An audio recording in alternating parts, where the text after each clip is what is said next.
আমি বাড়ি থেকে বের হয়ে হঠাৎ দেখছি এইখানে আমাদের গ্রামে বলখানা ডাঙ্গাতে এটা কি নামিয়ে রেখেছে, বেলুনের মতন যেন ফুলে যাচ্ছে।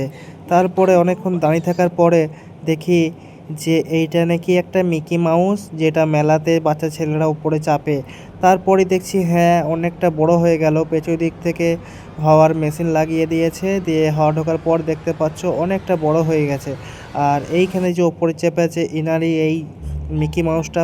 আমি অনেক রিকোয়েস্ট করার পরে বলল যে চাপবি, তাই ওপরে এবার আমি চাপতে থাকলাম। ওপরে চাপার পরে খুবই ভালো লাগছিল, কারণ আমি কোনোদিন চাপিনি কো। ওপরে চেপে ভয় লাগছিল যদি কারেন্ট পালায় তাহলে কোনো সব বেরিয়ে যাবে, আমি পড়ে যেতে পারি। যেহেতু আমার ওজনটা অনেকটাই আছে, তাড়াতাড়ি ওপরে উঠে আমি একবার তোমাদেরকে দেখিয়ে দিচ্ছি। ভিডিওটা করার জন্য আমি ওপরে উঠেছিলাম। ওপরে ওঠার পর এখানে আরেকজন উঠেছিল, আমরা দুজন ছিলাম। দিয়ে আমি এইখান থেকে নামার জন্য প্রস্তুতি নিলাম, আর নামলাম। তা এত রোদে সব গরম হয়ে